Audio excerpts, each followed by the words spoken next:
Enlightenment is simply not perceiving through ego. It's not seeing life or anything.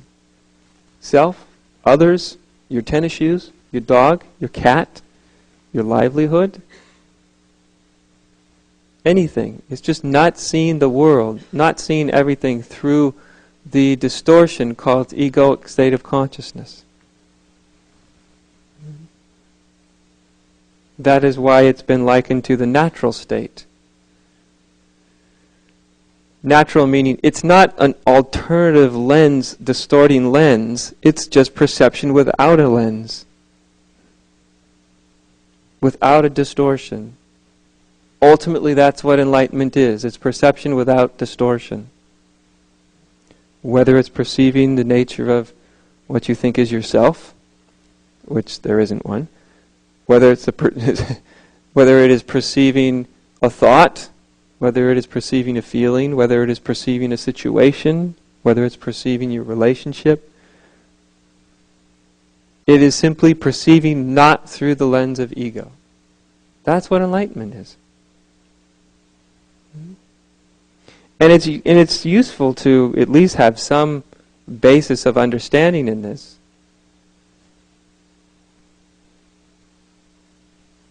Because an awakening, or in Zen what they call a satori experience, seeing beyond the veil,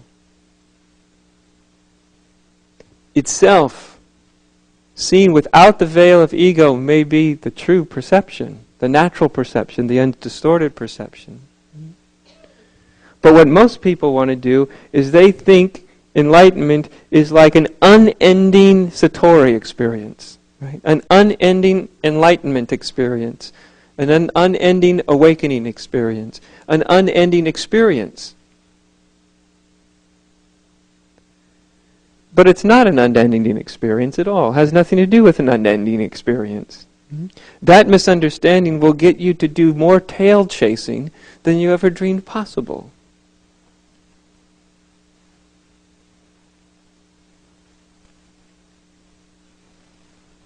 In the end, enlightenment has very little to do with enlightenment experiences.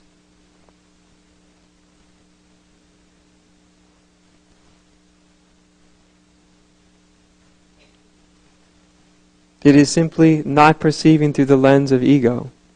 That's what it is.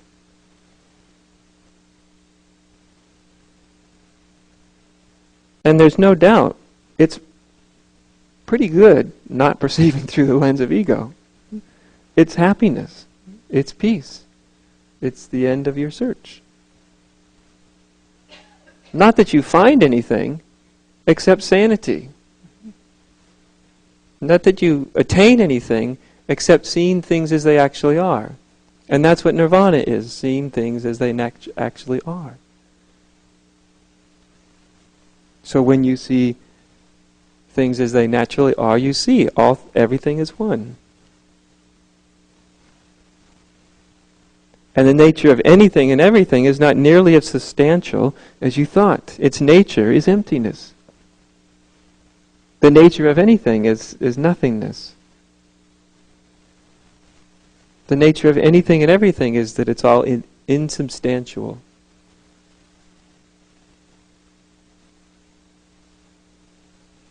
And so these these aren't some altered states of consciousness, you see.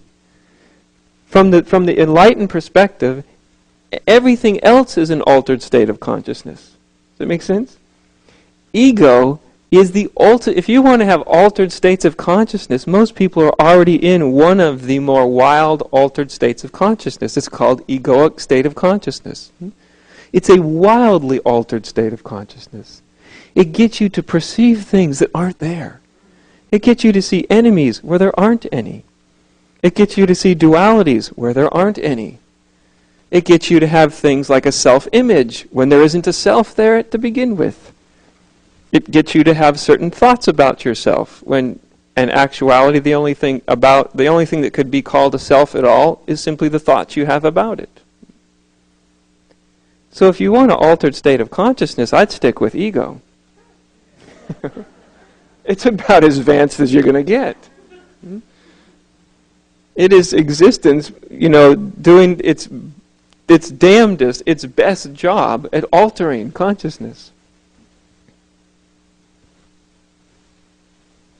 And yet in spirituality, somehow, spirituality got associated with altered states of consciousness. You can alter your state of consciousness. Lots of the types of spirituality that people practice, they'll alter your state of consciousness. You can chant God's name for 4 or 5 hours. You'll notice your consciousness starts to alter, change. You'll feel different. Things will look different. All sorts of things you can do to alter your state of consciousness. But the funny thing is, enlightenment has nothing to do with any of that. Enlightenment is the unaltered state of consciousness. Consciousness needs no alteration to see that everything is one. Since everything is one, you don't need an altered state of consciousness to perceive that everything is one. You need an altered state of consciousness to perceive that everything is actually more than one. Like 2 or 3 or 4 or 5 or 10 or 1,000.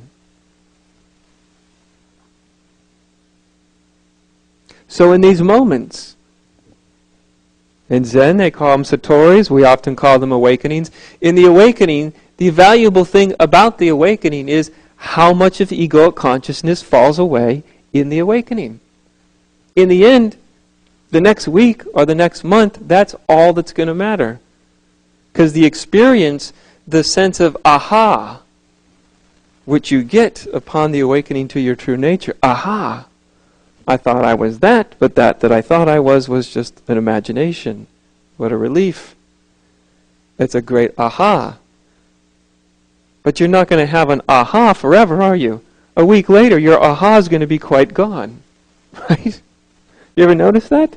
You have the biggest revelation in the world. Oh my God! And then a week later, it's like, yeah, well,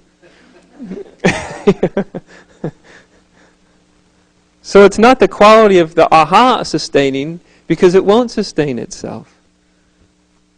Which is great, because that means you can always have another one.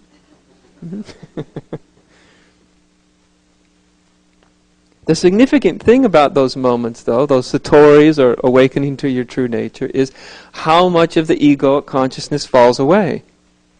That's because that's what you're going to live with, right? That's what's going to be with you the next week, the next month, the next year, maybe the next lifetime.